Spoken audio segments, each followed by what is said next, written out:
आ रही है चलना। ज्योति दीदी बात हुई दीदी से? हाँ, बड़ी दीदी एक्चुअल में है नहीं, कहीं बाहर गई है, तो विनीता दीदी आ रही और ठीक है। है। आज काफी कैसे हो लेट। आप? हम तो ठीक है, आप कैसी हो? आपकी हरिद्वार की मैं भी यात्रा। मैं भी बढ़िया हूँ। आज थोड़ा लेट हो गया। हाँ जी, कोई बात नहीं। वैसे सूत्र फिर पूरे नहीं हो पाते ना जल्दी अब जल्दी। हाँ, ये भी बात है। विनीता दीदी आ गई। दीदी नमस्ते। ओम ओम दीदी जी, नमस्कार। ओम जी। ओम। अरे वो दिमाग में 5 बजे का ही रहता है। हाँ, वो हमेशा पहले 5 बजे। 5 बजे से था ना, और फिर अब ये 4:30 से हो गया इस बार का, तो दिमाग में वही घूमता है। चलिए, कितने लोग जुड़ गए? कितनी बहनें आ गई हमारी? 17। चलिए शुरू करते हैं। सभी को ओम, सभी को प्रणाम। सायकालीन बेला में आप सभी का बहुत बहुत स्वागत है। आइए सभी मेरुदंड सीधा करेंगे, कमर सीधी, आंखें बंद, मन सहज, ध्यान आज्ञा चक्र में और ध्यान मुद्रा बनाते हुए मेरे साथ 3 बार लंबा गहरा सांस भरते हुए ओम का उच्चारण ओम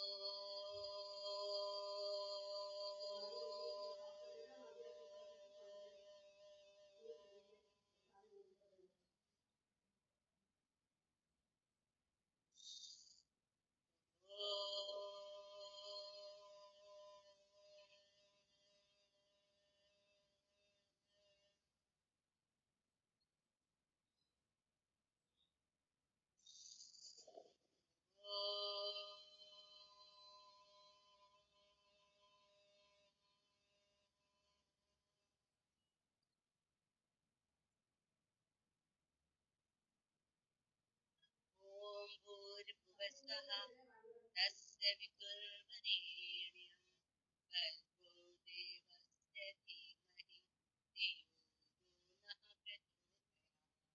ॐ त्र्यम्बकं यजामहे सुगन्धिं पुष्टिवर्धनम् उर्वारुकमिव वन्दिनाम् मृत्योर्मुक्षीयमामृतात्। ॐ शान्तिः शान्तिः शान्तिः। प्रातः स्मरणीय, वंदनीय, पूजनीय महाराज श्री और श्रद्धेय आचार्य श्री जी की सूक्ष्म उपस्थिति आदरणीय मुख्य केंद्र प्रभारी साध्वी डॉक्टर देवप्रिया दीदी जी को हृदय से नमन। आदरणीय साध्वी पूज्या देवपति दीदी जी को हृदय से नमन। हमारी बहुत ही ऊर्जावान, प्रतिभाशाली, गुरुनिष्ठ, ओजस्वी, तेजस्वी हमारे राज्य आदरणीय श्री देवी दीदी जी को भी हम हृदय से नमन करते हैं। सभी राज्य कार्यकारिणी की सभी जिला प्रभारी, तहसील प्रभारी एवं सत्र कार्य जो भी हमारी तहसील गाँव से वार्ड से जुड़ी हुई व्यक्ति, उन सबको भी मैं प्रणाम और विभिन्न प्रांतों से जुड़े हुए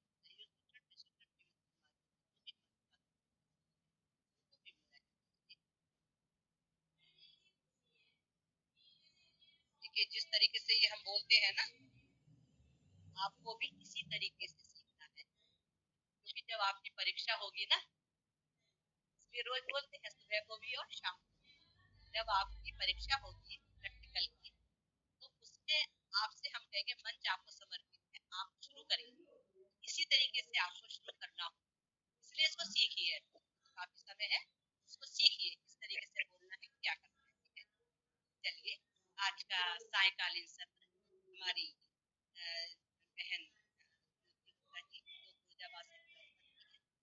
उनको बहुत बहुत हार्दिक अभिनंदन।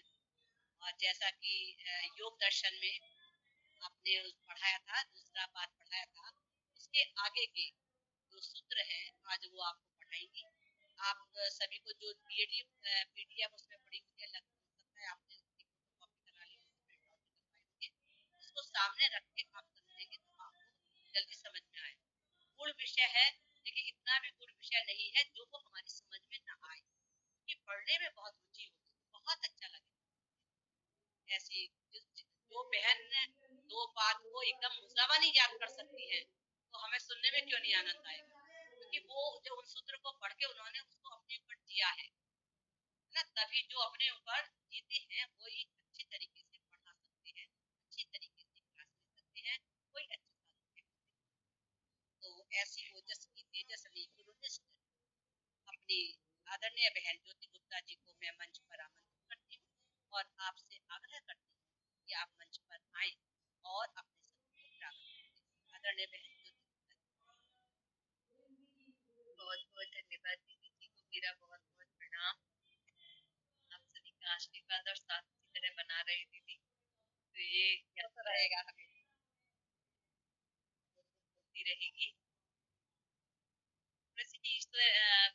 प्रभु के भजन के साथ हम प्रारंभ करते हैं। सदैव प्रभु के भजन के साथ ही प्रारंभ करना चाहिए। जो भी किया प्रभु को ही समर्पित करते चले तो हम अपने क्रिया योग के अभ्यास में सफल होंगे।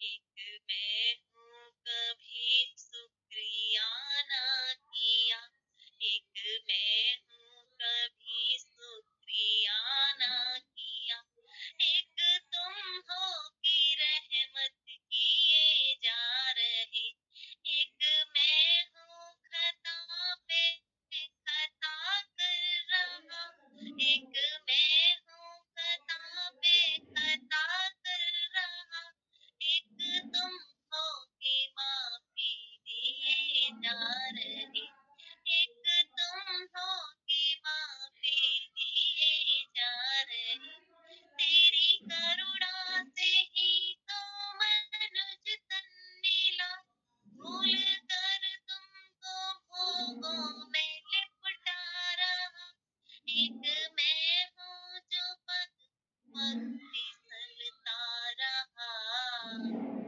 एक मैं हूँ जो पग पग फिसलता रहा, एक तुम हो सहारा दिए जा रहे, एक तुम हो सहारा दिए जा रहे, मेरे प्राण प्रियतम तुमसे शिकायत ही क्या, तुम करुणा पे करुणा किए जा रहे, एक मैं हूँ सदा मांगता ही रहा, एक तुम हो जो मांगा दिए जा रहे, एक तुम हो जो मांगा दिए जा रहे।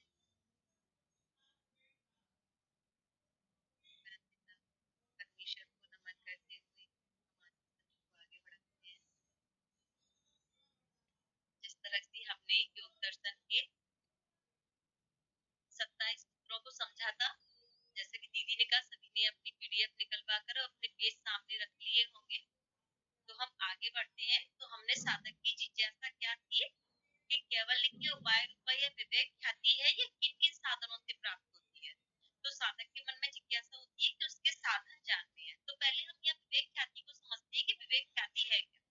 अशुद्धि के नाश का और ज्ञान के प्रकाश का क्रम निरंतर चलता रहता है, क्योंकि अशुद्धियां आती हैं, नष्ट होती जाती हैं और ज्ञान हमें मिलता जाता है। इसका क्रम निरंतर चलता रहता है।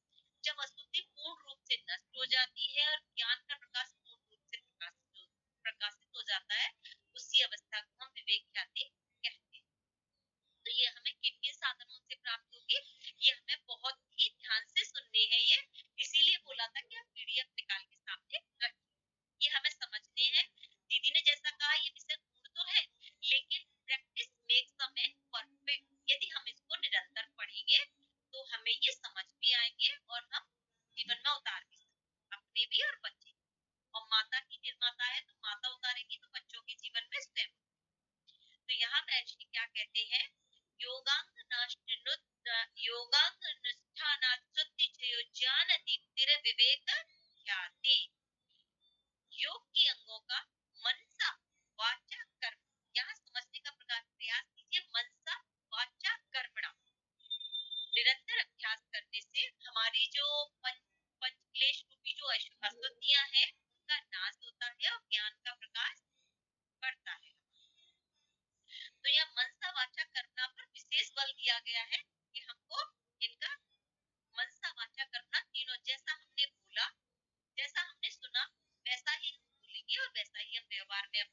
लाएं। अब यहाँ योग के वो अंग कौन कौन से हैं? यहाँ महर्षि कहते हैं यम नियम आसन प्राणायाम प्रत्याहार धारणा ध्यान समाधियो अष्टावंगानि। यम नियम आसन प्राणायाम प्रत्याहार धारणा ध्यान समाधि, ये हमें बहुत अच्छी तरह अपने जीवन में उतार लेनी है कि ये याद होने चाहिए, याद ही नहीं, ये कंठस्थ होने चाहिए। ये 8 अंग है अष्टांग योग। अब यहाँ योग के साधक के मन में जिज्ञासा क्या है कि योग योग अंगों में यम क्या है? अब यहाँ एक एक करके हम आगे अग्रिम सूत्रों में इनके एक एक अंगों को समझें।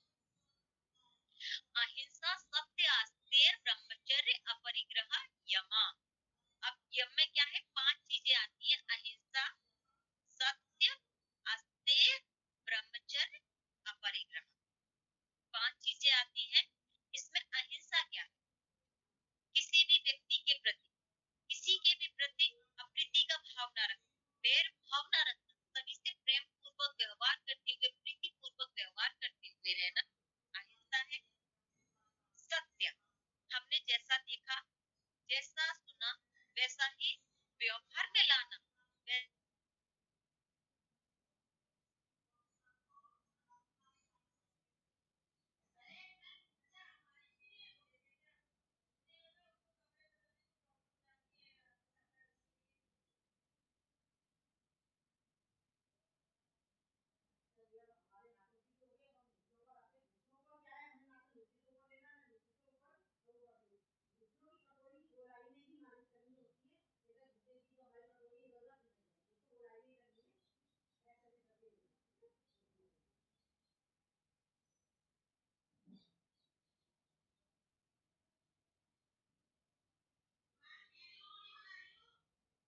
ये दीदी आवाज नहीं आ रही है विनीता दीदी।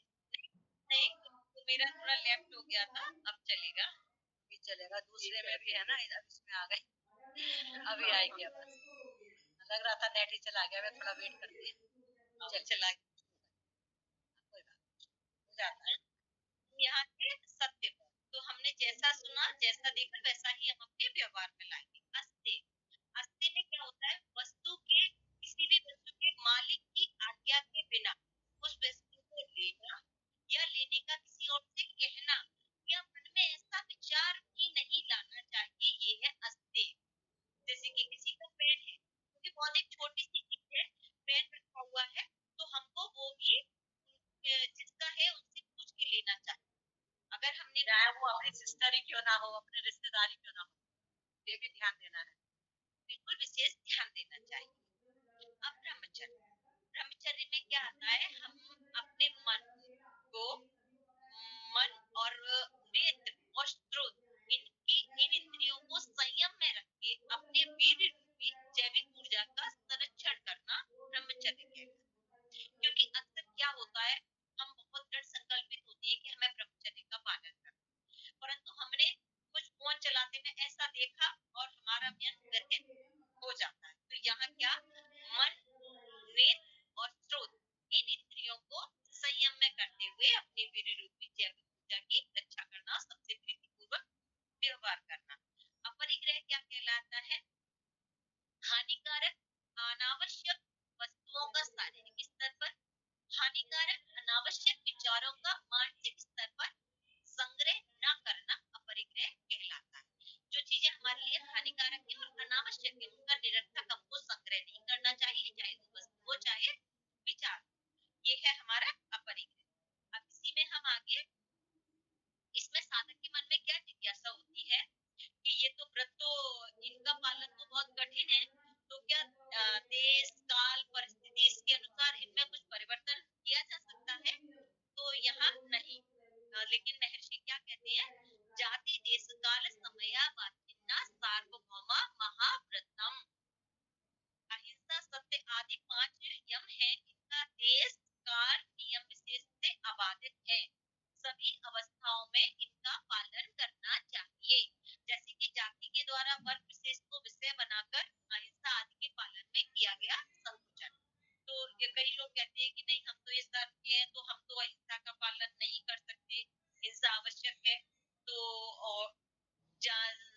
देश से आप समझिए कि समय के अनुसार कई लोगों का विचार होता है कि हम मंदिर में तो हिंसा नहीं करेंगे लेकिन बाहर करेंगे।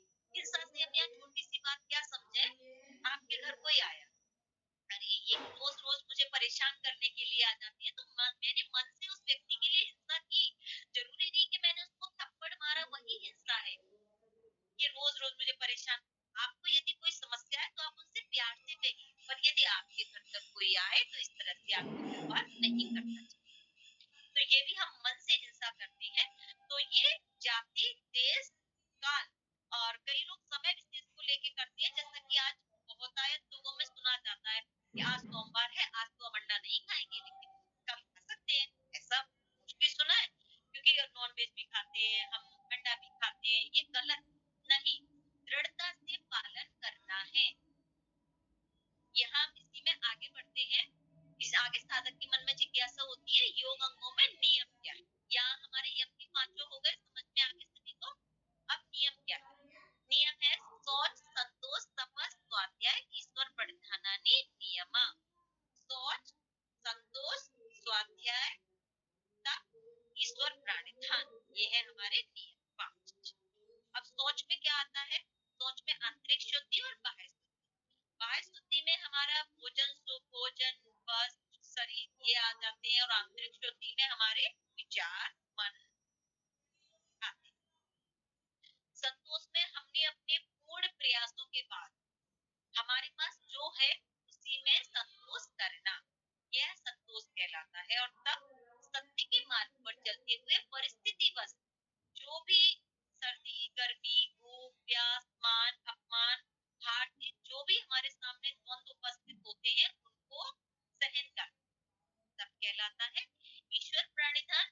आत्मोन्नति में सहायक साहित्य का स्वाध्याय करना और प्रतिदिन ओम का, मंत्रों का, सबका जप करना। ईश्वर प्रणिधान अपने समस्त क्रियाकलापों को अनन्य भक्ति के साथ परमपिता प्रभु को समर्पित कर देना, ईश्वर प्रणिधान कहलाता है। अब यहाँ साधक के मन में क्या विचार आता है कि इन नियमों का पालन तो बड़ा कठिन है। यहाँ पद पर हिंसा में प्रवृत्त करने वाले प्रसंग बनते रहते हैं, तो ऐसी दशा में साधक को क्या करना चाहिए? तो यहाँ महर्षि क्या कहते हैं? वितर्क बाधने प्रतिपक्ष भावनम। वितर्कों के द्वारा यम नियम के पालन में बाधा पड़ने पर प्रतिपक्ष भावना का चिंतन करना चाहिए। अब यहाँ आपके दो प्रश्न होंगे कि वितर्क क्या है और प्रतिपक्ष भावना क्या है। दो प्रश्न आपके मन में आए, क्योंकि यहाँ सीधा ये बताया कि वितर्क के द्वारा बाधा डालने पर प्रतिपक्ष भावना का चिंतन करना चाहिए। तो आगे महर्षि क्या कहते हैं इसका जवाब देने के लिए, वितर्क हिंसादय कृत्य करिता अनुमोदित लोभ क्रोध मोह पूर्वका मृद मध्यादि मात्रा दुख ज्ञानानंद फला इति प्रतिपक्ष भावना। यहाँ वितर्क क्या है? सर्वप्रथम हम ये समझते हैं यम और नियम के विरोधी तर्क ही वितर्क कहलाते हैं। जैसे कि सत्य तो असत्य वितर्क है, अहिंसा तो हिंसा वितर्क है, तो इनके जो विरोधी है वही वितर्क कहलाते हैं। तो वितर्क आया सभी को समझ में। तो जैसे कि हिंसा, असत्य, श्रेय, ब्रह्मचर्यहीनता, ये वितर्क। अब प्रतिपक्ष भावना क्या है? प्रतिपक्ष भावना है कि वितर्क ने, जैसे कि आपके मन में किसी वितर्क ने हिंसा हिंसा का विचार आया, तो उस समय मुझे दया का चिंतन करना चाहिए। ये है प्रतिपक्ष भावना कि यदि मैं हिंसा करूंगा तो ये वितर्क जीवात्मा को अनंत ज्ञान के रूप में फल देने वाले होते हैं। ये वितर्क जो है ये इनका, यदि मैं इनकी राह पर चला गया तो मुझे अनंत ज्ञान, अनंत सुख देने वाले होंगे। इसलिए वितर्कों, इस तरह की भावना का चिंतन मन में करते हुए वहां से हट जाना चाहिए। और सर्वप्रथम हमें अपने मन में विचार क्या लाना चाहिए कि संसार की काम क्रोध रूपी पंचाग्नि से संतृप्त होकर तो मैंने ये योग का मार्ग अपनाया, और फिर इन में मुझे इतनी दृढ़ता से योग के मार्ग पर खड़ा होना है कि मुझे ये छोटी छोटी परिस्थितियां मुझे डिगा ना सके, ये मेरे मन में। वरना तो यदि मैंने और दृढ़ संकल्पित होकर योग के मार्ग पर आए और छोटी छोटी परिस्थितियों से हमने फिर उन्हीं में वापस लौट गए, उन्हीं द्वेषों में, तो फिर मेरा व्यवहार कैसा होगा? जानवरों जैसा हो जाता है, जैसे कि आपने जानवरों को भी देखा है, जो भी स्वयं का किया हुआ और वमन भी ग्रहण कर। तो हमें इन बातों का विशेष चिंतन करना चाहिए कि नहीं, अगर मेरे वितर्क बाधा डालेंगे तो ये मुझे अनंत दुख और असहनीय पीड़ा देने वाला होगा। तो इसके आगे अब आगे बढ़ते हैं कि मनसा वाचा कर्मणा, अहिंसा का पालन करने से साधक के अंतःकरण में क्या विशेषता पैदा होती है। अब यहाँ हमने समझ लिया वितर्कों को, प्रतिपक्ष भावनाओं को। अब यहाँ साधक समझना चाहते हैं कि जो एक एक अंग है इनको विस्तार में बताया जाए कि अहिंसा का पालन करने से साधक के मन में क्या भावना पैदा होती है, क्या विशेषता पैदा होती है। तो अहिंसा प्रतिष्ठायाम तत्सन्निधो वैरत त्याग, अहिंसा की भावना जब चित्त में पूरी तरह प्रतिष्ठित हो जाती है तब योगी के सानिध्य में आने वाले सभी प्राणियों का परस्पर वैर भाव छूट जाता है। यहाँ हम इस बात को इस साधारण भाषा में समझे तो वैसे बहुत स्पष्ट है। यहाँ जो अहिंसा का पालन करते हैं, तो हमने कई जगह सुना भी है कि एक ऋषि थे, उनके आश्रम में शेर भी रहा करते थे पर किसी को चोट नहीं पहुंचाते थे। क्यों? क्योंकि उनकी तपस्या का इतना प्रभाव हो जाता है कि उनके सानिध्य में जो आता है उनके भी विचार परिवर्तित हो जाते हैं, चाहे वो कितना भी क्रूर पशु ही क्यों ना हो। तो ये है, लेकिन इसमें कुछ तर्क भी होते हैं, जैसे कि हमारा उनके प्रति श्रद्धा भाव कितना है। कई लोग, हम यहाँ स्वामी जी के ऊपर ही आते हैं, जब हम हरिद्वार जाते हैं तो इतना पॉजिटिव महसूस होता है, पर वहीं किसी दूसरे व्यक्ति को नहीं महसूस होता, क्योंकि आपका समर्पण कितना है, आपने उनके विचारों को अपने जीवन में उतारा कितना है, इस बात का भी बहुत प्रभाव पड़ता है। इसलिए श्रद्धा पूर्वक हमें सभी के अच्छे विचारों को अपनाना चाहिए, परंतु सत्य और अच्छे विचार जो सत्य के मार्ग पर चलते हैं। तो ये है अहिंसा का, जो अहिंसा का पालन करते हैं उनके जीवन में ये भाव आता है। अब यहाँ कहते हैं, यहाँ जिज्ञासा होती है आगे कि मनसा वाचा कर्मणा, सत्य का पालन करने से वाणी में क्या विशेषता पैदा होती है। तो सत्य प्रतिष्ठायाम क्रिया फलस्त्रत्वम, तो सत्य के भाव के चित्त में पूरी तरह से प्रतिष्ठित हो जाने पर योगी की वाणी में क्रिया के फल का आश्रय सिद्ध हो जाता है, अर्थात योगी की वाणी से जो भी बात निकलती है वह सत्य होकर रहती है। यहाँ हम इस बात को एक बहुत ही छोटे से उदाहरण से समझते हैं। जैसे कि हमने रामायण देखी है, हमने महाभारत देखी है, तो उनमें हमने क्या देखा है कि महर्षि तपस्या कर रहे हैं, कोई भी ऋषि तपस्या कर रहे हैं और उनकी तपस्या में किसी ने बाधा डाली, तो महर्षि ने उनको श्राप दे दिया, या किसी ने उनकी सेवा की और उसके ऊपर बहुत प्रसन्न हो गए तो उसको आशीर्वाद दे दिया, तो वो फलता, वो श्राप जो है कुछ भी हो जाए लेकिन वो श्राप सत्य होकर ही रहता था, और जिसको आशीर्वाद दिया वो आशीर्वाद सत्य होकर ही रहता।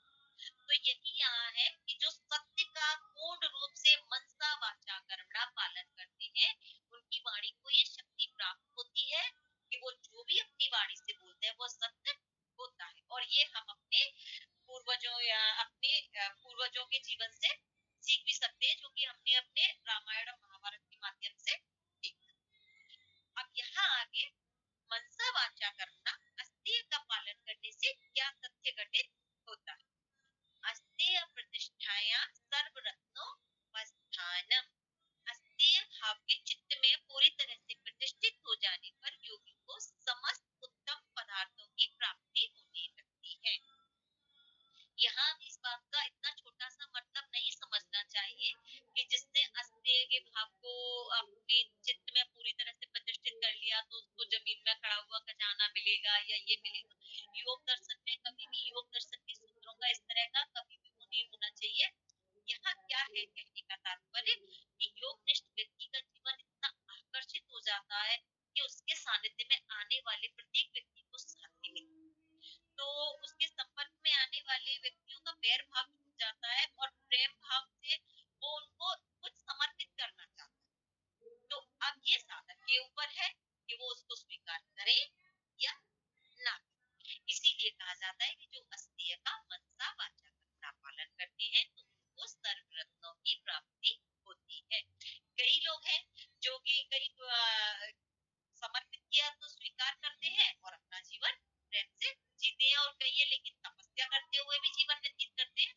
तो ये अपना अपना विचार है, लेकिन अपने ये योग के यम और नियम के अंगों का पालन सदैव करना चाहिए। अब आगे हम मनसा वाचा कर्मणा ब्रह्मचर्य का पालन करने से साधक के अंतःकरण में क्या विशेषता पैदा हो जाती है। ब्रह्मचर्य प्रतिष्ठाया वीर्य लाभ। ब्रह्मचर्य के भाव के चित्त में पूरी तरह से प्रतिष्ठित हो जाने पर साधक को चुंबकीय आकर्षण से युक्त तेजस्विता की प्राप्ति होती है। जो साधक एकनिष्ठ होकर प्रत्याहार, धारणा, ध्यान, समाधि इनका निरंतर पालन करते हैं, उनके अंदर से काम इच्छा बिल्कुल तिरोहित हो जाती है। जो निरंतर निरंतर अपने अभ्यास की ओर बढ़ते जाते हैं, उनके अंदर से ये इच्छाएं बिल्कुल समाप्त हो जाती हैं और सिर्फ ईश्वर प्राणिधान भक्ता यही उनके जीवन में रहता है, जो कि हमारी आत्मोन्नति में सहायक। मनसा वाचा करना अपरिग्रह का पालन करने से क्या घटित होता है। अपरिग्रह स्थैर्य जन्म कथनता संबोध। अपरिग्रह के भाव के चित्त में पूरी तरह से स्थित हो जाने पर साधक को अपने जन्म संबंधी क्यों, कहाँ से इत्यादि प्रश्नों का जवाब मिलता है। अब यहाँ उन प्रश्नों का जवाब तो जब मिलेगा ना कि जब हम अनावश्यक विचारों से, अनावश्यक वस्तुओं से हटेंगे। हमें आवश्यकता है 4 चीजों की और हमने संग्रह कितना कर रखा है, 40 वस्तु। तो जब हमने अनावश्यक, और हमें आवश्यकता नहीं है लेकिन फिर भी हम अधिक से अधिक लोगों से जुड़ना चाहते हैं, अधिक से अधिक लोगों के बारे में जानना चाहते हैं, अधिक से अधिक लोगों के विचार जानना चाहते हैं, हमें क्या मिलेगा? एक विचार करके देखिए, कभी कुछ मिलेगा क्या? मुझे मालूम, मुझे उसके बारे में पता करके कुछ मिलेगा? मुझे उससे तो बहुत कुछ मिलेगा कि आखिर मेरा जन्म किस उद्देश्य के लिए, मैं उसकी प्राप्ति करूं, उससे शायद मेरा बहुत कुछ हो सके। लेकिन ये मेरे जीवन का कुछ भी नहीं होगा कि मैं उसके बारे में जानूं, उसके बारे में जानूं, उसकी उससे नहीं। तो हमने अनावश्यक विचारों, अनावश्यक वस्तुओं का संग्रह कर, इसलिए हमारे मन में ये प्रश्न ही नहीं आते हैं कि आखिर मैं कौन हूँ, मैं कहाँ से आया हूँ, मेरे जीवन का उद्देश्य क्या है। एक बात और हमें यहाँ समझ लेनी चाहिए कि कई लोग सोचते हैं कि हमें इनका यम नियमों का बहुत दृढ़ता से पालन करेंगे तो करेंगे, हल्का फुल्का पालन नहीं करेंगे, हल्का फुल्का पालन। ये बात और समझ लीजिए, जितना पालन करेंगे उतना ही आपके जीवन में सुख और शांति आएगी। यदि आप थोड़ा करेंगे तो थोड़ी आएगी, ज्यादा करेंगे थोड़ा तो थोड़ी ज्यादा आएगी, और आप दृढ़ता से करेंगे तो आपके जीवन में सुख और शांति भी दृढ़ता से ही आएगी। ये आपको अपने मन में धारणा बिठा लेनी चाहिए। अब मनसा वाचा कर्मणा सोच का पालन करने से क्या घटित होता है, जो कि नियम का पहला अंग। यहाँ क्या घटित होता है, तो महर्षि कहते हैं शौचांग स्वांग जुगुप्सा परेर संसर्ग। शुद्धि का मनसा वाचा कर्मणा पालन करने से स्व शरीर अवयवों के प्रति घृणा का भाव तथा अन्य व्यक्तियों के साथ शारीरिक संपर्क बनाने की आकांक्षा का अभाव घटित होता है। जिनको यहाँ बाह्य शुद्धि की बात की गई है, तो जब हमें यहाँ समझ आ जाए तो बहुत सजना संवरना ये अच्छा है, ठीक है, लेकिन अपना सारा समय इसी पर देना, ज्यादा धन इस पर खर्च करना ये ठीक नहीं। ठीक है, सजना संवरना भी चाहिए, लेकिन आप एक बात सोचिए, आप इस शरीर को कितना भी कुछ कर लीजिए, इसको 4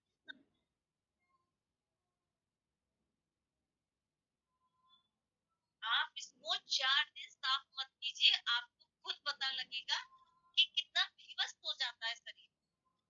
रोम छिद्रों में से पसीना निकलता है, अंदर कितना मल भरा हुआ है। इसकी शुद्धि आवश्यक है, पर इसी पर हर समय ध्यान देना उचित नहीं। अब यहाँ आगे, यहाँ तक सभी को ठीक समझ में आ रहा है, कोई समस्या तो नहीं। अब इसी में आगे क्या है, यहाँ हमारी बाह्य शुद्धि की बात हुई। जब हमें बाह्य शुद्धि के बारे में समझ में आ जाता है कि शरीर तो अंततः अंदर से बहुत है ही गंदा, तो थोड़ी सी एक भाव पैदा होता है अन्य शरीर के प्रति, जो आकर्षण पैदा होते हैं। वो एक भजन आता है रामचंद्र जी का, तेरी बहुत कठिन है राम, रक्त मांस हड्डी के ढेर पर बड़ा हुआ है चांद, से किसी की सुंदरता हो जाती नींद हराम। ये सुना हुआ है, तो इसके माध्यम से आप समझ सकते हैं कि अंदर आखिर है क्या। ऊपर की चमड़ी को देखकर हम आकर्षित होते हैं और अधोगति में जाते हैं। अब यहाँ आंतरिक शुद्धि के बारे में आगे महर्षि समझाते हुए हमें क्या कहते हैं।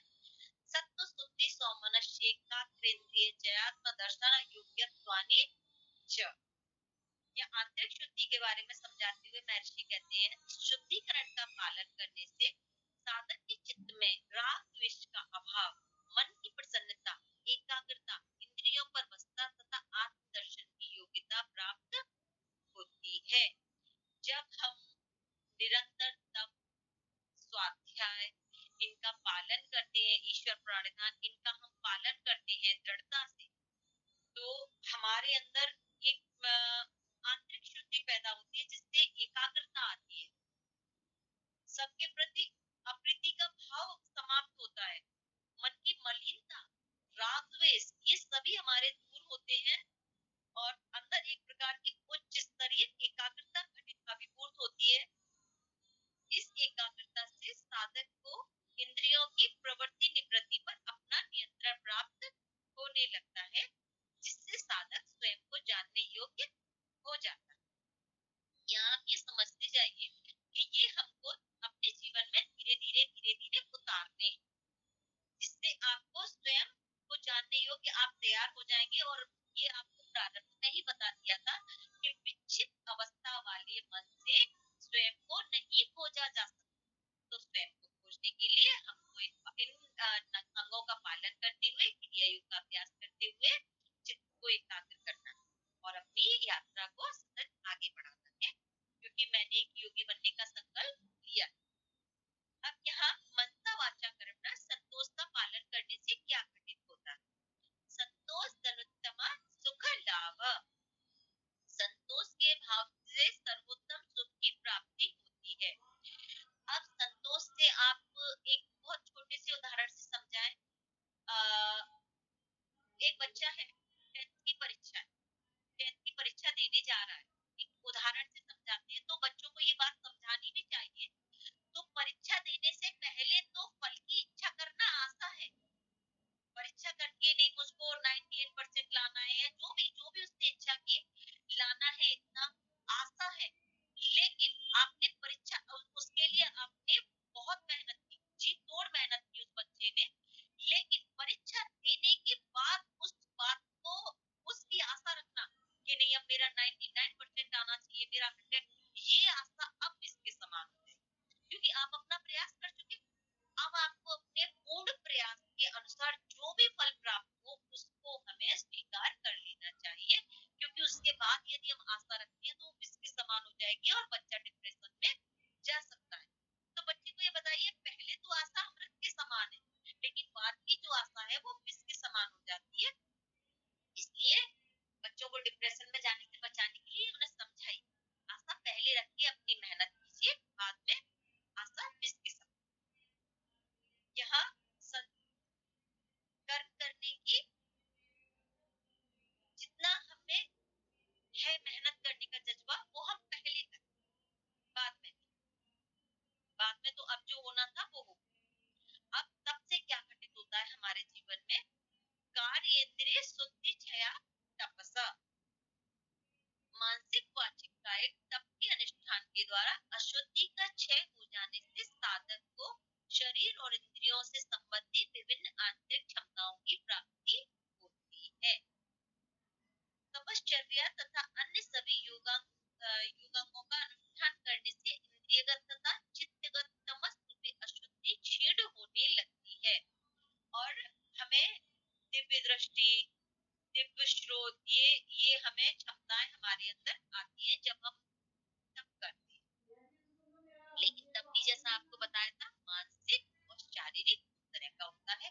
शारीरिक तप से मन शुद्ध नहीं होगा, मन को शुद्ध करने के लिए मानसिक तप ही होगा। और तप के द्वारा हमें दूर श्रवण, दूरदर्शन, कई आपने ऐसे ऋषि मुनियों को देखा है जो कि बैठे होते थे पर आंख बंद करते हुए वो बहुत कई दूर, मीलों दूर का पता कर लेते हैं, तो वो उनके तप का ही प्रभाव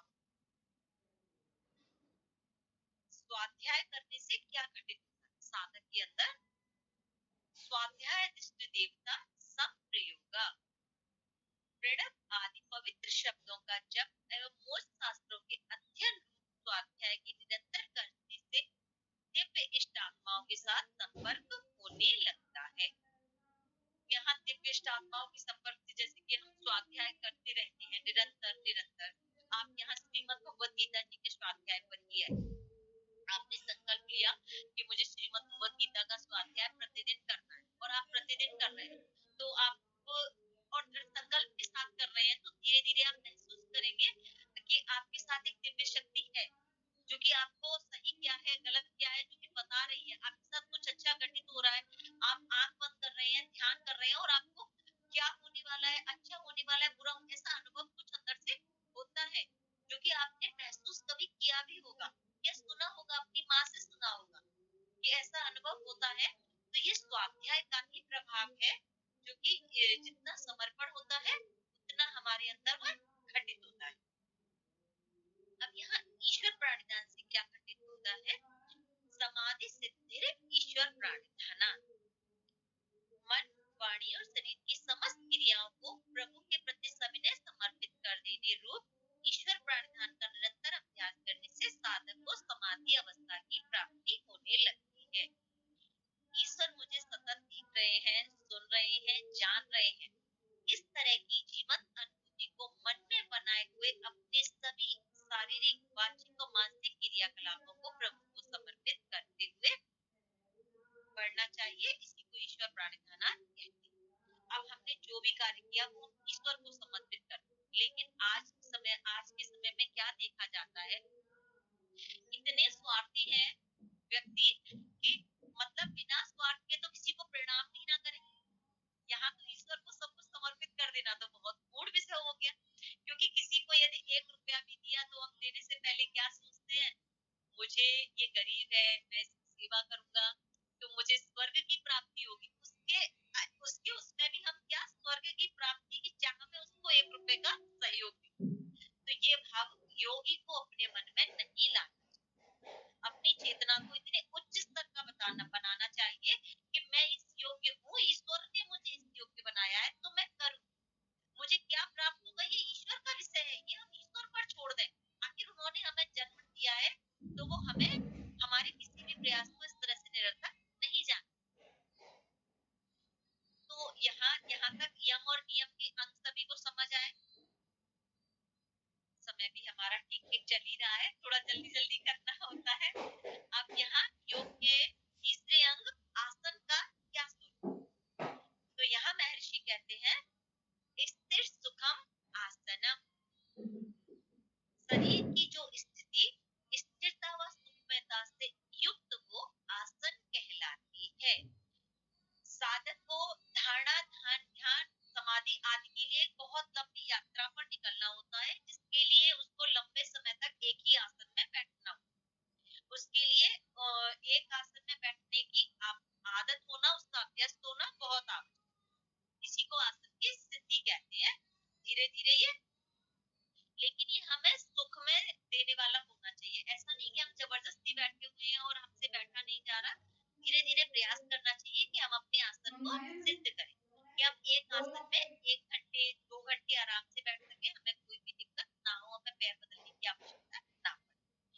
तो आसन की स्थिरता और निश्चलता हमको प्राप्त कैसे हो, यहाँ तो बता दिया कि आसन है क्या, जिसमें हम सुखमय पूर्वक लंबे समय तक बैठे रहे।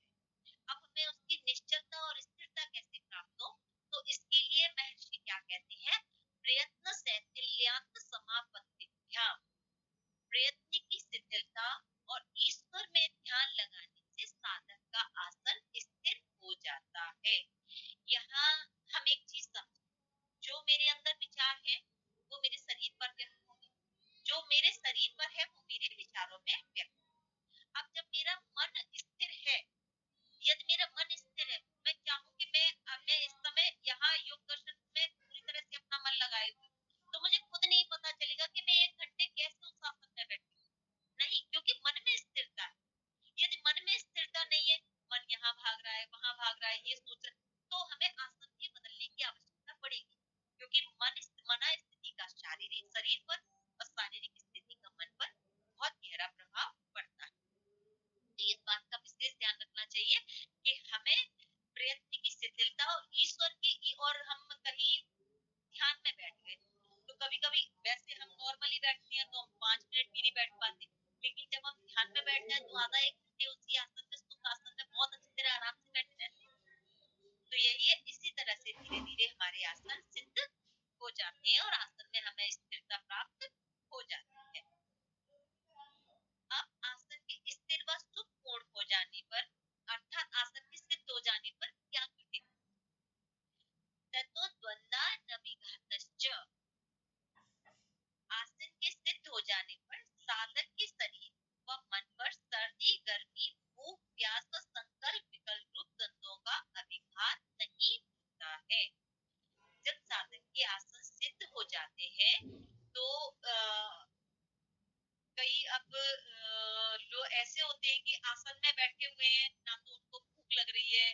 जा रहे हैं, ना प्यास लग रही है, ना सर्दी, ना गर्मी।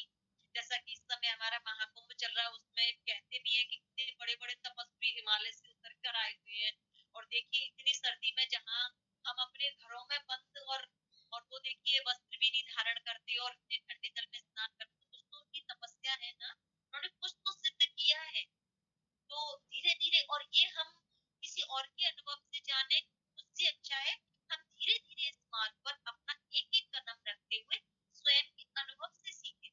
वो हमें सबसे अच्छा सीखने का, जब हम स्वयं के अनुभव से सीखेंगे, तो जीवन अपने आप में अभिभाषित है। इसलिए हमारे सभी क्रियाकलाप एक दूसरे के सभी क्रियाकलापों का एक दूसरे पर प्रभाव पड़ता है। जैसा कि अभी आपको समझाया था, शरीर की क्रियाकलापों का मन पर और मन के क्रियाकलापों का शरीर पर। तो हमारे ध्यान काल का हमारे व्यवहार काल पर, अब जैसे कि हमने सुबह ध्यान किया और बहुत दृढ़ता से ध्यान किया, तो देखिए आप पूरे दिन अपने मन को देखिए कितना मन शांत होगा। कितने भी आपके सामने कैसी भी परिस्थिति, और आप उस ध्यान को जब निरंतर कर रही है, प्रतिदिन कर रही है, बिल्कुल दृढ़ता से उसका पालन कर रही है, फिर आप देखिए आपके सामने कैसी भी परिस्थिति आए, कोई भी आपके क्लेशों को उद्विग्न करने वाला कोई भी व्यक्ति, कोई विचार, कुछ भी आ जाए, पर आपके क्लेश समझ नहीं आएंगे, आपके क्लेश बिल्कुल भी जागृत अवस्था में नहीं आए। तो यही यही कहने का हमारा यहाँ महर्षि का तात्पर्य है। तो योग की अंग प्राणायाम का क्या स्वरूप, यहाँ आगे हम प्राणायाम के स्वरूप समझते हैं। चौथा अंग है हमारा प्राणायाम। तस्मिन् सति श्वास प्रश्वास योग विच्छेद प्राणायाम। आसन के स्थिर हो जाने पर श्वास लेने व श्वास छोड़ने की स्वाभाविक गति का विच्छिन्न हो जाना प्राणायाम कहलाता है। प्राणायाम का लक्ष्य है श्वास प्रश्वास को अधिकतम लंबा और सूक्ष्म करना। जहाँ तक यह जिज्ञासा है कि श्वास प्रश्वास की इस दीर्घ और सूक्ष्मता से क्या घटित होगा, तो इसका उत्तर यह है कि इससे हमें शारीरिक व मानसिक स्तर पर अधिक स्थिरता प्राप्त होगी। आपने प्राणायाम करने के साथ साथ ऐसा अपने स्वयं के ऊपर भी देखा होगा कि आप कपालभाति प्राणायाम और अनुलोम विलोम प्राणायाम का प्रतिदिन 15-15 मिनट बिल्कुल दृढ़ता से पालन, फिर आप अपने विचारों में परिवर्तन देखें, कितनी शांति, कितना सुख, कितना संतोष होगा आपके विचारों में, कि जो भी व्यक्ति आपसे बात करेगा वो स्वयं आपसे कहेगा कि बहन आपसे बात करके मुझे बहुत अच्छा लगा, मुझे सही राह मिली, मुझे बहुत संतोष मिला आपसे बात करके, वरना मन इतना व्यथित था कि समझ ही नहीं आ रहा था क्या करना चाहिए और क्या नहीं। तो धीरे धीरे आप देखिए, आप जब निरंतर ध्यान का और प्राणायाम का अभ्यास करते हैं, तो आपका स्वयं का जीवन इतना सुंदर हो जाएगा कि आपके भी सानिध्य में आने वाले हर व्यक्ति को आपके साथ बैठकर अच्छा लगे। तो अब यहाँ प्राणायाम कितने प्रकार का है, यहाँ महर्षि के अनुसार आप प्राणायाम बताते हैं कितने प्रकार का है। जो आपको सुबह कराया जाता है वो प्रतिदिन 8 प्रकार के प्राणायाम है।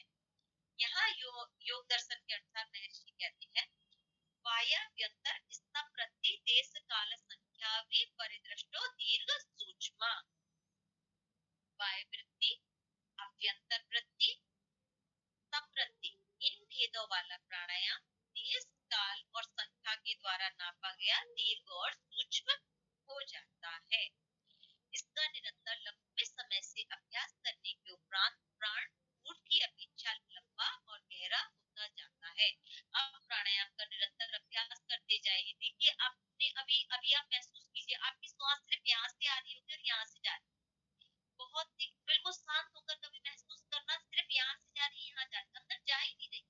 जब आप प्राणायाम का निरंतर अभ्यास करते जाते हैं तो आप श्वास बहुत लंबा और गहरा हो जाता है।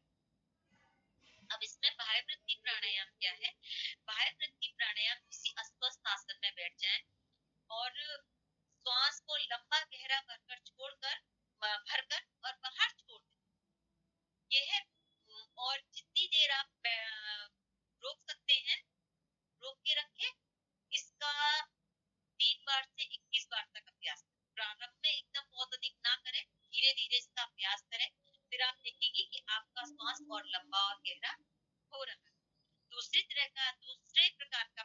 प्राणायाम यहाँ महर्षि ने बताया अभ्यंतर वृत्ति प्राणायाम। तो अभ्यंतर वृत्ति में क्या है, यहाँ बाह्य वृत्ति में हमने जिस तरह से श्वास को बाहर रोक कर रखा था, अभ्यंतर वृत्ति में हमको श्वास को अंदर रोक कर रखा। हमने श्वास को अंदर गहरा पूरा लिया और श्वास को अंदर ही रोक कर रखा और बिल्कुल जितनी देर हम रोक सकते हैं बहुत सहजता से हमने रोका। और धीरे धीरे, इसमें हमको विशेष ध्यान देना है कि श्वास को धीरे ही धीरे लेना है और धीरे ही धीरे छोड़ना है, ना तो झटके से लेना है और ना ही झटके से छोड़ना है। ये हमारा अभ्यंतर वृत्ति प्राणायाम कहलाता है। अब है अगला समवृत्ति प्राणायाम। इस समवृत्ति प्राणायाम में क्या है, श्वास जहाँ है आप बहुत सहज अवस्था में बैठ जाइए, श्वास जहाँ है वहीं उसको रोक दीजिए और जितनी देर बहुत सहजता से रोक सकते हैं उसको रोकिए। और फिर जब आपको श्वास लेने की इच्छा बलवती हो तो फिर अपनी श्वास को बाहर छोड़ा हुआ है तो अंदर ले, वो अंदर रोका हुआ है तो बाहर। ये है समवृत्ति प्राणायाम कहलाता है, जो कि योग दर्शन के अनुसार महर्षि हमें यहाँ समझाना चाहते हैं प्राणायाम के स्वरूप। अब है आगे वायाभ्यंतर विषयाक्षेपी चतुर्था। अब यहाँ प्राणायाम का चतुर्थ रूप क्या है, चौथा प्राणायाम वाय और अभ्यंतर विषय प्राणायाम के आक्षेप अर्थात आलोचन स्वरूप वाला होता है। अब यहाँ चौथा प्राणायाम, इसकी विधि इस प्रकार है कि किसी भी अभ्यस्त आसन में बैठ जाएं और आते जाते श्वास को मात्र देखते रहना है। मन में उठ रहे विचारों के प्रति सर्वदा उदासीन रहें। श्वास को न लंबा करने का प्रयास करें और न ही सांस को तीव्र करने का प्रयास करें। मात्र इतना करने से आप देखेंगे कि आपका श्वास दीर्घ और सूक्ष्म हो रहा है। किसी भी अभ्यस्त आसन में बैठ जाएं और सिर्फ आती हुई श्वास को और जाती हुई श्वास को आपको ध्यान से देखना है। जैसा कि आपको मेडिटेशन करते समय भी कहा जाता है कि आती हुई श्वास को देखिए और जाती हुई श्वास को देखिए, कहाँ से आ रही है कहाँ जा रही है। तो हम अपनी श्वासों पर ही ध्यान देंगे क्योंकि यही है हमारे जीवन के आधार। और ये बहुत बड़ा हमारा, जैसे कहते हैं ना, श्वास श्वास लेने की जो क्रिया है, जब श्वास ही नहीं चलती तभी तो व्यक्ति को मृत घोषित कर दिया जाता है। तो यही हमारे है, ये हमारे डॉक्टर भी कह सकते हैं। हम जब ऑक्सीजन पूरी हमारे शरीर में जाती है तो काफी ऐसे रोग है जो कि हमारे ठीक होते हैं। इसलिए हमारे श्वास लेने का तरीका भी बहुत अच्छा होना चाहिए, जो कि हम प्राणायाम के निरंतर अभ्यास से कर सकते हैं। अब आगे महर्षि प्राणायाम का निरंतर लंबे समय तक अभ्यास करने से क्या घटित होता है। तच्छियते प्रकाशावरणम। प्राणायाम के नियमित अभ्यास से प्रकाश का आवरण क्षीण होने लगता है। जो आत्मा के ऊपर प्रकाश का आवरण पड़ा हुआ है वह क्षीण होने लगता है। धारणासु च योग्यता मनसा। धारणाओं के अनुष्ठान करने से मानसिक क्षमता प्राप्त होती है। अब यहाँ थोड़ा सा हम अपना स्वयं का आत्मनिरीक्षण करेंगे। हम अपने आप को यदि आप कभी एकांत में बैठकर अपना निरीक्षण करें तो आप पाएंगे कि आप अंदर से समग्र नहीं, आप बिखरे हुए हैं अंदर से पूरी तरह से। आपके अंदर एक प्रकार की अस्तता व्यस्तता है विचारों की। अब स्वयं को सभी बैठ के जरा देखें कि ये बात कितनी सच है। आप एक प्रकार की मदहोशी से घिरे हुए हैं और इसी में आप अपना 24 घंटे का जीवन व्यतीत कर रहे हैं। आपके अंदर व्यक्ति, वस्तु, विचार आदि के प्रति प्रवृत्त होने और उनसे निवृत्त होने का एक ढर्रा सा बना हुआ है। जैसे कि एक कोलू का बैल होता है जो कि वहीं की वहीं घूमता रहता है, वही हमने अपना जीवन बना लिया है। यदि हम अपना स्वयं का आत्मनिरीक्षण करें तो हमें ये एहसास हो।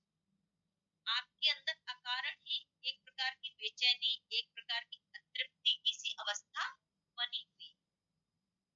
इसी को योग दर्शन की भाषा में अविद्याग्रस्त कहा जाता है। धीरे धीरे हम समझते जाते हैं कि अविद्याग्रस्त किसको कहते हैं। अब हमें समझ में आया, अगर ये सब हम में है तो अभी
जीवन में उतारना चाहिए, तभी हमारे जीवन का उत्थान हो, तभी हमारे मानव जीवन का उद्देश्य भी सफल हो।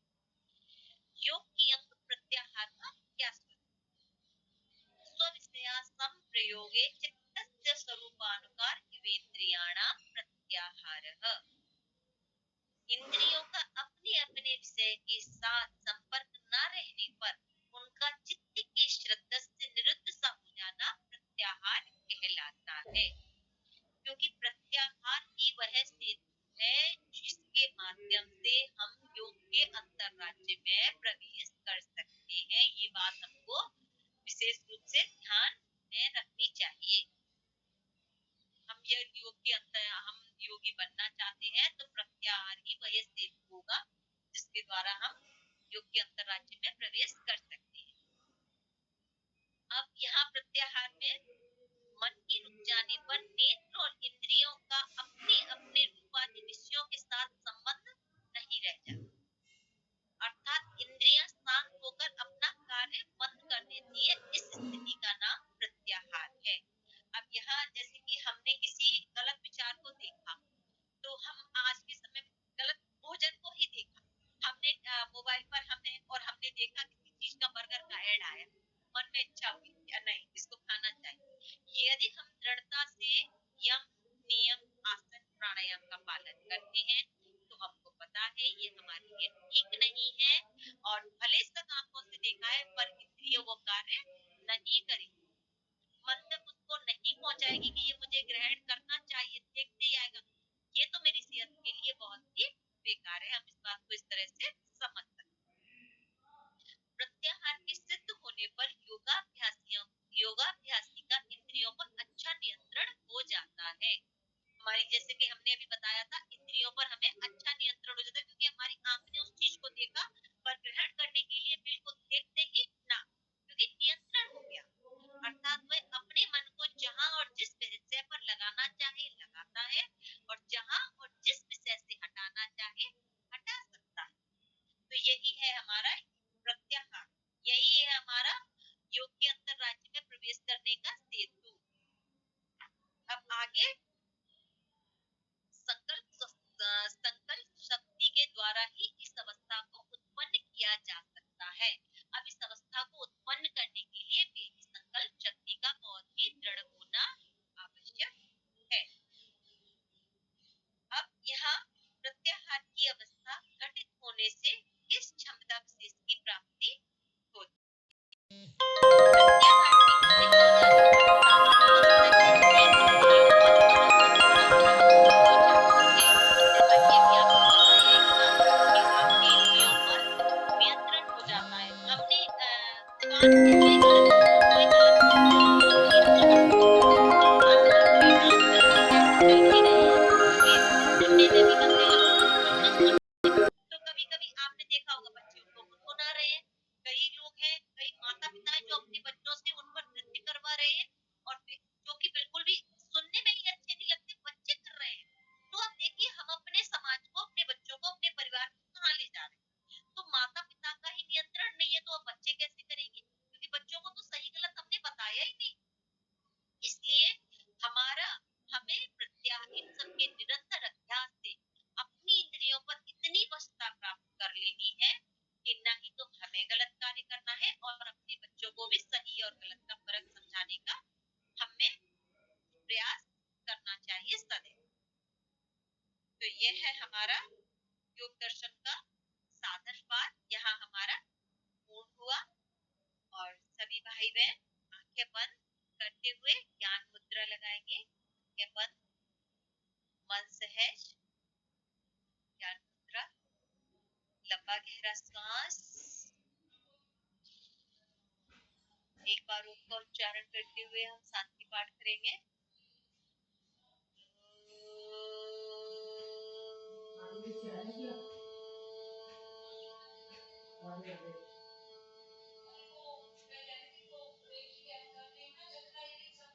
अच्छा मैं अभी देखती हूँ उसमें ट्रेनिंग वाली क्लास की रिकॉर्डिंग चल रही है, देखती हूँ क्या हाल चलेगा।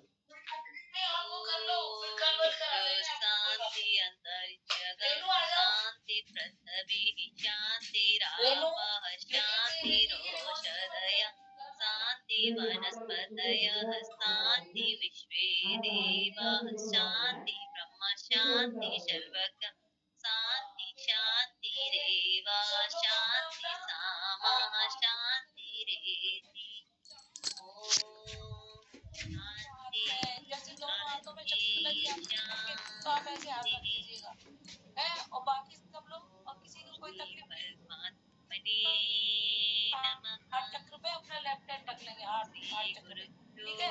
और ऐसे नमः राम राम की माला अंदर बोलते जाएंगे और विचार लेते जाएंगे कि हमारा फुल बॉडी चेकअप नॉर्मल हो गया है, हमारा फुल बॉडी चेकअप नॉर्मल है, हम स्वस्थ है, और राम राम की माला, बस राम राम एक राम राम को ऐसे आप करते जाएंगे, ठीक है।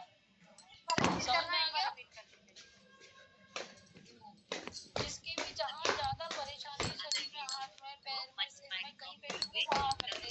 जैसे प्लस के करना है हाथों में, तो यहाँ रख ले, एक ही हाथ रख ले, दोनों हाथ रख ले, नहीं तो जिसके कोई नहीं है तो हाथ चक्र पे रख ले, हाथ चक्र सारे चक्रों को कवर करता है, ठीक है। हाथ चक्र क्या होता है, अपने पास रखना है, हाथ या कुछ पूछना है, देखिए हमारे क्योंकि अभी आपने अष्टांग योग आसन पढ़ा और इसमें साधक करते थे आप देखिए किस तरह आप फिर से दोबारा इतनी अच्छी तरीके से अष्टांग योग का जो ढांचा आठ अष्टांग योग है इसमें 8 अच्छी तरीके से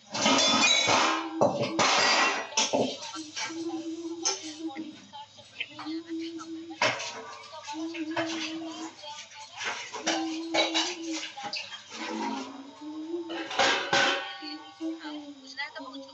आपका नाम क्या है? ये एलवाई से जुड़े हुए हो, क्या नाम है आपका? सुनीता भटिया। है? सुनीता भाटिया। सुनीता भाटिया। नीता भाटिया जी आपको कुछ मैम, अभी पूछना है आपने, सुनीता हाँ जी हाँ जी मैम, अभी आपने एक उदाहरण दिया था कि जैसे बच्चा एक एग्जाम देने जाता है तो उसको आशा जो है वो आशा अच्छी है, परंतु एग्जाम देने के बाद जो आशा है वो सही नहीं है। उसको थोड़ा सा मैं कंफ्यूजन में आ गया था, थोड़ा दिमाग थोड़ा जी सही नहीं लग जैसे कि बच्चा कोई 10th की परीक्षा देने के लिए जा रहा है, अब उसने अपना लक्ष्य बनाया कि हमको रहा। 90 दोनों, मुझे कहने का मतलब है कि दोनों आशाओं में क्या डिफरेंस है? दोनों आत्माओं में यही डिफरेंस है कि अब उसने 10th की परीक्षा दी, अब उसने यदि उसने 99% के अकॉर्डिंग प्रयास किया है तो आएगी, यदि उसके प्रयास में कमी है, सिर्फ उसने आशा को बना रखा है तो वो डिप्रेशन में जा सकता है, और आज के समय में डिप्रेशन में जाने बच्चे अपने सुसाइड भी कर सकते हैं। इसलिए जी बच्चों को समझाना चाहिए कि वो आशा है अमृत के समान, क्योंकि वो आशा आपको अधिक से अधिक मेहनत करने के जज्बा प्रदान करेगी, आपको अधिक से अधिक मेहनत करने के लिए प्रोत्साहित करेगी कि नहीं मुझे ज्यादा से ज्यादा पढ़ना है, मुझे 12 घंटे का पढ़ना है, मुझे 18 घंटे पढ़ना है, जो भी उसको अपने लिए जरूरी लगेगा कि मेरी यहाँ यहाँ अब बाद में उसने उसी उम्मीद को बनाए रखा, यदि उम्मीद नहीं पूरी हुई तो वो डिप्रेशन में चले जाते हैं, जो कि उनके जीवन से ज्यादा आवश्यक नहीं होती। वो बात तो आप नहीं, डिप्रेशन का मतलब समझ ये रही नहीं कि डिप्रेशन में बच्चा चला जाए, बच्चे की उम्र हाँ, ज्यादा है उस डिप्रेशन से मेरे बचने डालना के है। लिए बच्चे को क्या मतलब हम उनको कैसे गाइड कर सकते हैं कि आप अपना मतलब जिस तरफ परिवर्तन तरफ कर रहे हैं, अपना 100% दे रहे हैं, उसके बाद जो रिजल्ट आएगा वो तो आ ही जाएगा, जो मतलब कोई बात नहीं, हाँ जो रिजल्ट आता है वो आने दीजिए, लेकिन बच्चे के हाँ, ऊपर प्रेशर उस नहीं चीज से डालना चाहिए। बचने के लिए क्या योग दे सकते हैं जो सामने व्यक्ति है उसको बच्चे डिप्रेशन से बचने के लिए?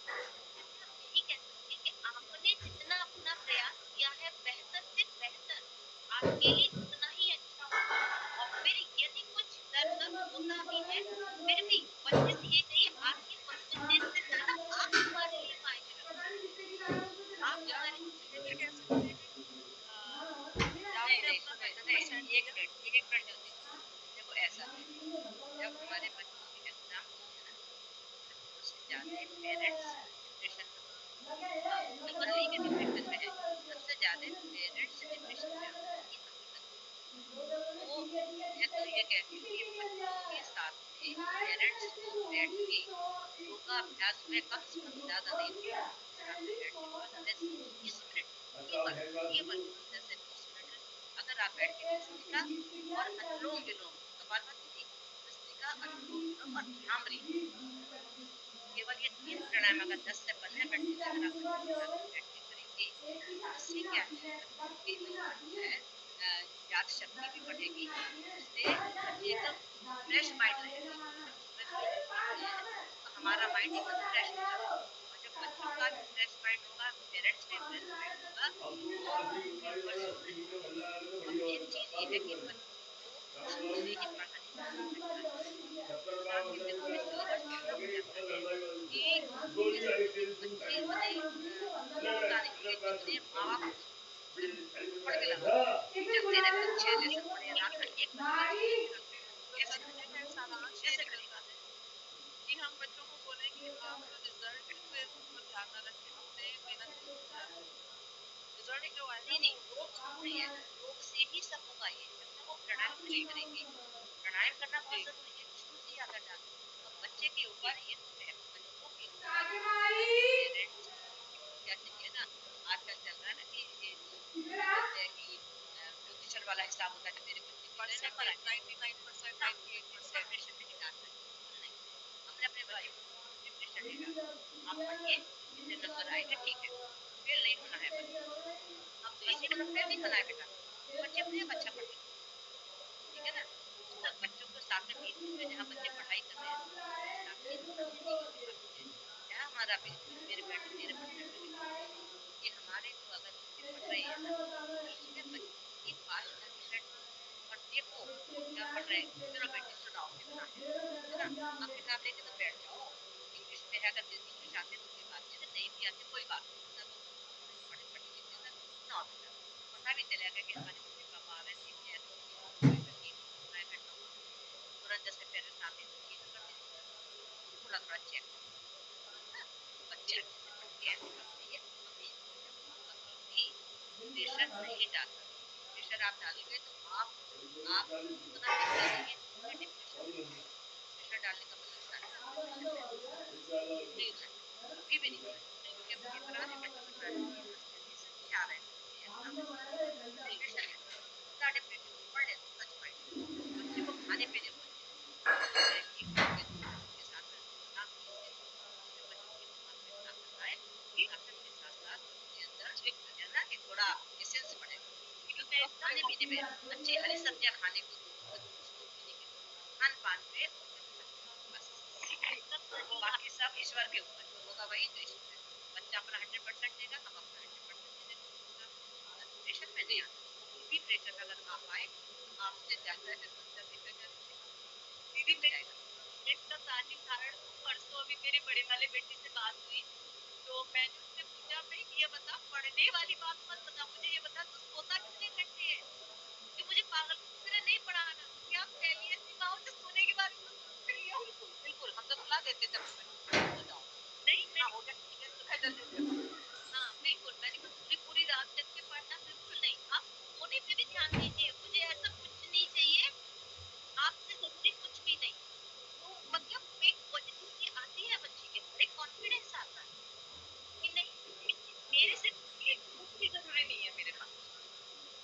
प्रेशर नहीं, बच्चों की पिटाई करनी, बच्चों को मार जाती ना पूरा का पूरा हो गया ना, ये सारी बातें बेकार है। कभी भी कभी बच्चों को नहीं डांटना। एग्जाम के दिनों में जो उसने याद नहीं अगर किया है ना, वो सारा भूल जाए बच्चा, डांट दो, और ये ध्यान चीज दो, ये सारा कुछ और भूलना चाहिए, स्पोर्ट्स में ठीक है ना। इसलिए पूरा ध्यान दो, बच्चे के खान पान पर ध्यान दो, बच्चे को यदि एग्जाम है जल्दी से जल्दी उसको 5 से 10 15 मिनट के लिए योगाभ्यास करो, बच्चा फ्रेश में बैठे। और आपने भी बहुत ज्यादा नहीं, केवल केवल आप 25 ज्यादा नहीं करना, 25 से 30 बार भस्त्रिका कर लो, कम से कम 50 बार या कर लो, 30 से 5 बार एक्चुअली भ्रामरी कर मेरा लो, जो बस सवाल था ना इतना ही वो करना। बच्चों से रिलेटेड नहीं था, मेरा सवाल तो एक एग्जांपल देने से मुझे लाइन भूल गई थी। मेरा सवाल तो ये था कि हम भी जो काम करते हैं, जो कार्य हम करते हैं, आशा के साथ करते हैं, तो उस आशा में और जो हमें उसका रिजल्ट मिलता है, उस आशा में मैं बच्चों का पढ़ाई का एग्जाम्पल नहीं दे रही थी, मैं तो हर एक का एग्जाम्पल दे। हम कोई भी कार्य करते हैं तो उस आशा में, और जो आशा जो हमें मिलती है, निराशा, उसको फिर हम निराशा ही कहेंगे ना।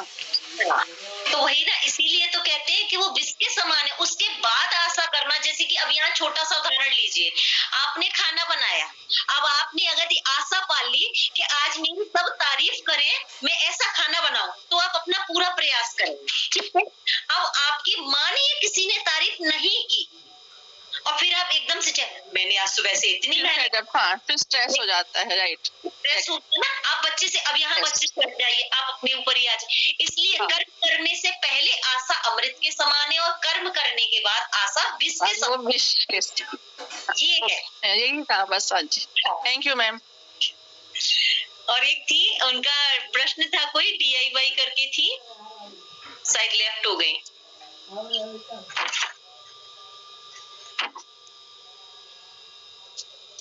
हाँ, लेफ्ट हो गई। चलिए सभी को ओम, फिर समापन कर लेते। ओम। और कोई प्रश्न है? नहीं।